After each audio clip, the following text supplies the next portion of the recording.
A paz do Senhor Jesus, amada Igreja de Cristo, amém? Aqui quem está falando é a sua irmã em Cristo, Rosimar Lima, trazendo mais uma porção bíblica, e hoje a nossa porção bíblica, ela traz no tema uma pergunta. A pergunta: por que o povo de Deus teve de sofrer se o Senhor estava do seu lado? Então, meus irmãos, muitas pessoas se perguntam: por que será que o povo de Deus teve de sofrer se o Senhor estava do seu lado? Quando as pessoas leem no livro de Êxodo, o segundo livro da Bíblia, logo no início, a gente vê ali no capítulo 1 de Êxodo, já inicia ali a perseguição do povo de Deus, no Egito. E, na verdade, meus irmãos, é que às vezes as pessoas, elas são levadas a aceitar Jesus Cristo por acharem que não irão mais passar por nenhum problema. Tem pessoas que, quando vão para Cristo, elas acham que não vão mais passar por lutas, por nenhum tipo de problema, por nenhuma enfermidade. E isso não é verdade, porque Jesus, ele não prometeu isso. Jesus, ele não prometeu resolver todos os problemas que o cristão enfrentasse. Na verdade, Jesus, ele repetidas vezes, ele alertou as pessoas de que haveria um preço para segui-lo e apontou as dificuldades que vêm como resultado de quem escolher seguir ele. No livro de Marcos, nós vamos ler aqui uma passagem, no capítulo 8 de Marcos, Novo Testamento, livro de Marcos, capítulo 8, do versículo 34 ao 38, diz assim a palavra de Deus, versículo 34, na epígrafe diz: cada um deve levar a sua própria cruz. Versículo 34 diz: e chamando a si a multidão com os seus discípulos, disse-lhe: se alguém quiser vir após mim, negue-se a si mesmo e tome a sua cruz e siga-me. Portanto, qualquer que quiser salvar a sua vida, perdê-la-á.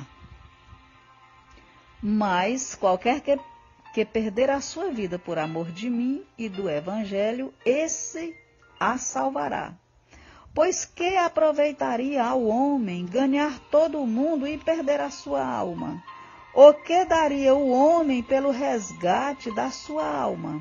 Porquanto qualquer que entre essa geração adúltera e pecadora se envergonhar de mim e das minhas palavras, também o Filho do Homem se envergonhará dele, quando vier na glória de seu Pai com os santos anjos. Amém, meus irmãos? Então, nós vemos aqui no versículo 34 que Jesus, ele disse: se alguém quiser vir após mim, negue-se a si mesmo, quer dizer, não vai ser mais a sua vontade, mas vai ser a vontade de Cristo, de Jesus. Ele diz: negue-se a si mesmo e tome a sua cruz e siga-me. Ele não disse que você não ia carregar a sua cruz, mas Deus, ele lhe dá a cruz do tamanho exato que você pode carregar. Deus, ele não te dá um problema, ele não permite que você passe por um problema que você não possa suportar. E Jesus, ele disse aqui no versículo 35, porque qualquer que quiser salvar a sua vida, perdê-la-á. Mas qualquer que perder a sua vida por amor de mim e do Evangelho, esse a salvará. Glória a Deus. Então, meus irmãos, aquele que aceita Jesus Cristo como seu único e suficiente Salvador e Senhor de sua vida, e Jesus, ele só é Salvador de quem também ele for Senhor.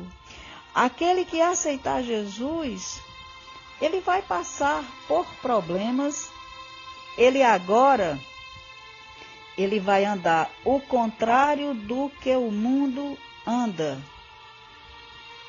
E isso, muitas vezes, você vai passar por problemas, porque você vai ser obediente a Deus em um mundo em que anda o contrário do que Deus quer. Jesus, ele disse: no mundo tereis aflições, mas tem bom ânimo, eu venci o mundo. Então Jesus, ele não prometeu que nós não iríamos passar por problemas. E, meus irmãos, a passagem do livro de Êxodo, no capítulo 5, nós vemos ali a escravidão de Faraó e a perseguição aos hebreus. E essa perseguição, essa escravidão com o povo hebreu era puramente estratégicas. O capítulo 1 mostra a preocupação dele com o crescimento deste setor da população, pois o governante achava que isso poderia causar-lhe problemas. Já no capítulo 5, a situação é diferente. Moisés e Arão, levantados por Deus, ele, no capítulo 3 de Êxodo, se você ler capítulo 3 de Êxodo, você vê ali quando Deus apareceu a Moisés, no livro de Êxodo, capítulo 3, diz que Deus apareceu no meio de uma sarça, ardente. No capítulo 3 de Êxodo, a epígrafe diz: Deus fala com Moisés do meio da sarça ardente. Aqui Deus aparece a Moisés e envia Moisés ali para ser o líder espiritual do povo de Deus, guiar o povo de Deus e para ali libertar, tentar tirar eles do Egito, ali da escravidão do Egito. Então Deus envia Moisés para falar com Faraó, para libertar o povo de Deus que estava sendo escravizado no Egito. E Moisés, junto com Arão, o seu irmão, levam ao povo a esperança de que o Senhor iria resgatá-lo em breve. Durante o seu primeiro encontro com Faraó, Moisés e Arão confrontaram-no com a realidade do governo soberano de Deus. Não surpreendentemente, Faraó considerou isso como uma ofensa à sua soberania e reagiu com força contra os hebreus. Portanto, quando o reino de Deus confronta os seus inimigos, geralmente há conflitos e dificuldades para o povo de Deus. Nós somos igreja. A igreja está no mundo, mas não é do mundo. A Bíblia diz isso, que a igreja está no mundo, mas que a igreja não é do mundo. O mundo anda o contrário do que a Bíblia ensina, do que Deus ensina. E nós não devemos ficar surpresos quando dificuldades surgirem em nosso caminho. Os cristãos, eles trocam a aliança com o reino das trevas pelo reino da luz. Glória a Deus. Meus irmãos, no capítulo 1 de Colossenses tem um versículo lindo. Toda a Bíblia é linda, a palavra de Deus é linda. Mas no capítulo 1, a Bíblia tem alguns versículos que nós entendemos mais o mundo espiritual. Talvez um versículo para mim eu consigo entender, já para você você lê outro versículo e entende, porque Deus ele fala com cada um de forma diferente. A palavra de Deus é o próprio Deus se revelando para cada um de nós que quiser conhecer Deus. No capítulo 1 de Colossenses e no versículo 12, Colossenses capítulo 1, versículo 12, diz assim a palavra de Deus: dando graças ao Pai que nos fez idôneos para participar da herança dos santos na luz. E aí no versículo 13 diz: Ele nos tirou da potestade das trevas, quer dizer, nós vivíamos nas trevas, no escuro, sem conseguir enxergar a luz que é Jesus Cristo. Ele nos tirou da potestade das trevas e nos transportou. Quer dizer, nós fomos transportados para o reino do Filho do seu amor. Então, meus irmãos, a Bíblia diz que Deus, ele amou o mundo de uma tal maneira que enviou o seu único Filho para morrer aqui por mim e por você.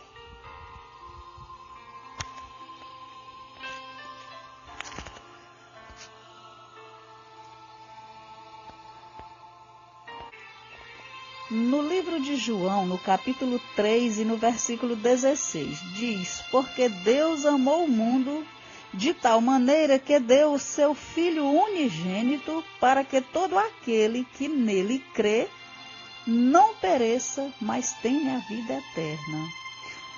Deus, ele salva a todo aquele que nele crê.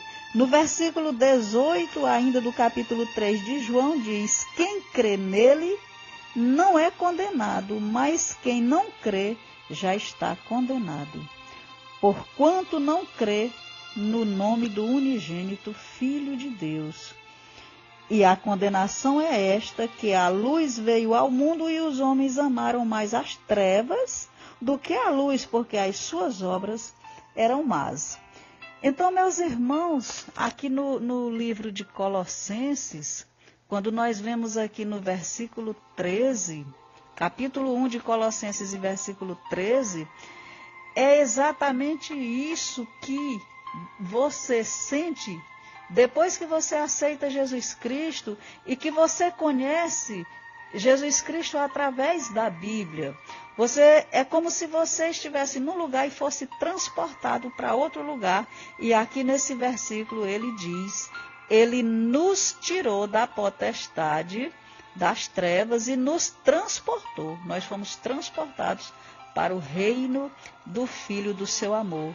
Então é isso que acontece quando nós conhecemos a verdade. Amém? E eu gostaria ainda de encerrar esse áudio te abençoando. O Senhor te abençoe e te guarde, o Senhor faça resplandecer o seu rosto sobre ti e tenha misericórdia de ti. O Senhor sobre ti levante o seu rosto e te dê a paz. Amém?